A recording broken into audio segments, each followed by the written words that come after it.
In this subjective discussion on Giuseppe Penone's sculptural objects, culture, and their living material, trees, nature, and phenomenological approaches of life, the aim is to identify certain structures of experience that open up through the work of art, which in this case is also a natural object, a tree.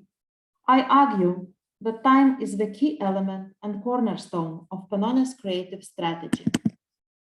In my opinion, the difference between the ancient soul or mental time and what is understood as external time is conditional today.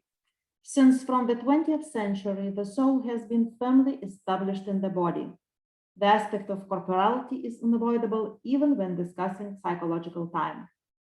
The present world is a time of corporal domination. Penone's work also reveals this accusation, the material expression of intangible things in a tactile way and through the bodily practices. I focus on Penone's works made of wood, or more precisely, made with the help of wood. Then human body penetrates it and exchanges parts of the tree and the representation of human body parts. The reflections of so-called tree time and human time are stratified and overlapping. In the grooves of trees shelled by Penone, we can see the past years of the tree. Each groove is a separate year. We can experience it not only by seeing, but also by touching, as if to feel the time physically. For example, to touch some chosen year, even when we have not yet been born. There is an opportunity to be here, in front of the work of art, and there, in the time of a tree. For the spectator, the time of an art object is real or convincing insofar as it is related to subjective experience. In this case, seeing, touching, unconscious, or more often unconscious reflection of gained experience. Memory combines the past and the present, and by observing the past tense of the tree, we can imagine the length of that time, but only by comparing it to some known length, broken down into various stages. Let's say childhood, youth, maturity, years and months, days and hours of a week. The time could be divided by events as well. We can also state, unlike Marcel Proust, that time does not repeat itself. Moments are never the same. However, this is where the space for the influence of the work of art opens up.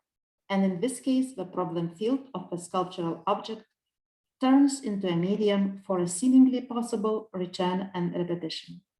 Penone's wood sculptures become a kind of transitive mechanism or transference. The projection of past-present is enabled when aesthetic experience acting as a connecting material fills the gaps, and the resulting continuity of impression allows to see a new complete image, the past tense.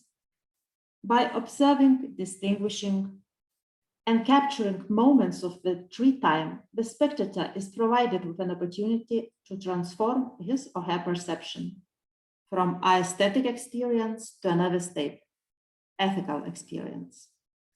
Penone's wooden sculptures capture static, invisible, and in reality indistinguishable layers of time, the sum of which makes the sculpture intentional, marking certain orientation towards the object or filling it with tension. Due to this tension and the activity of the viewer's consciousness, the content of an artwork is created.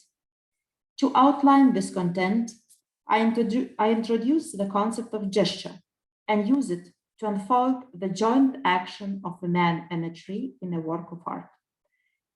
It is a kind of unit of intangible time.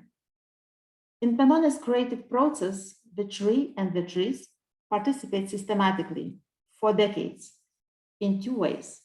Firstly, as a material for sculpture, and secondly, Penone sees the tree as another living being capable of experiencing, for example, able to experience time differently than a human being. The observer or the third part could see here the expression of unsustainable balance between nature and culture, when the struggle of opposites finds a short-term harmony and symbiosis in the work of art. The cooperation of man and nature. Tension flows and transformation takes place in both directions. Nature is transformed into a work of art, but it also performs a respondent action, a kind of gesture, which, while commonly understood as momentary, in this case is extended in time. In Penone's work, the tree will remember the contact. Even the title seems aggressive, directed against the body of the tree. Not to mention the barbed wire is used to activate the tree's memory. The question is how the response of the tree, the gesture of nature or backstroke, can be seen if it consists of visually indistinguishable movements, certain moments of growth of the tree we cannot grasp. We always see only the result of a gesture, one or another stage of a tree's life. While the image of gesturing person seems self-evident, it is much harder to imagine gesturing nature. However, I argue that due to discussed cooperation with nature, Penone's works have a rhythm. First, the human gesture is made, then the response follows, the partner's tree's gesture or backstroke.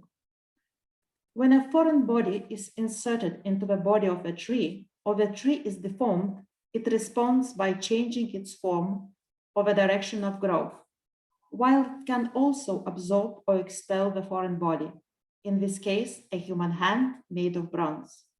This change is not a single movement.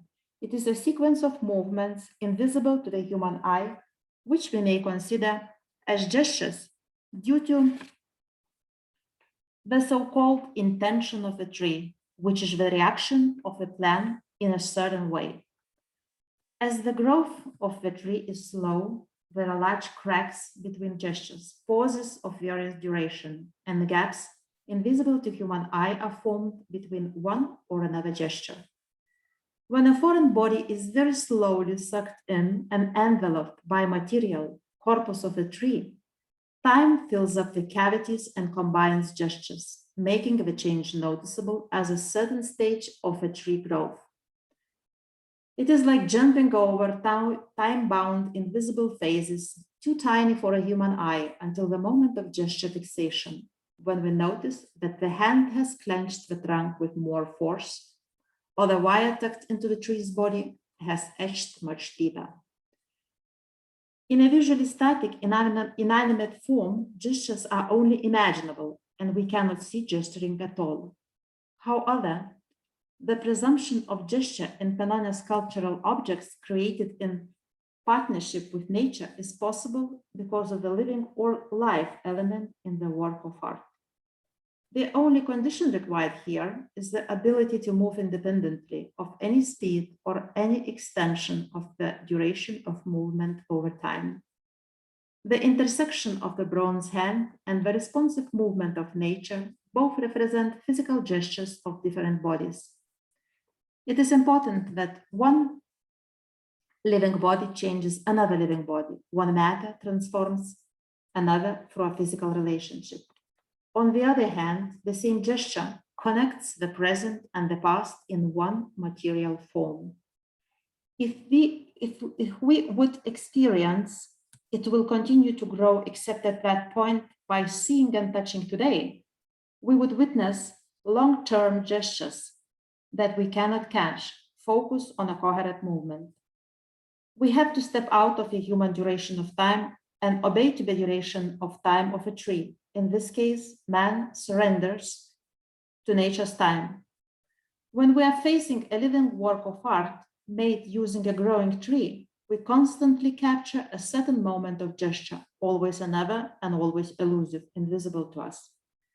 Penone's strategy of operation, although containing unknowns and coincidences, can be defined as trinarian and can be described in 3 steps, which unite his creative method, namely the 3 creative stages: destruction, invasion, and symbiosis, 2 of which are destructive, and the 3rd is founding, dependent not only on the artist, but largely on nature that collaborates with an artist. Nature and time here are 2 elements that cannot be controlled and are independent of the human will, without which, though, the system would not function.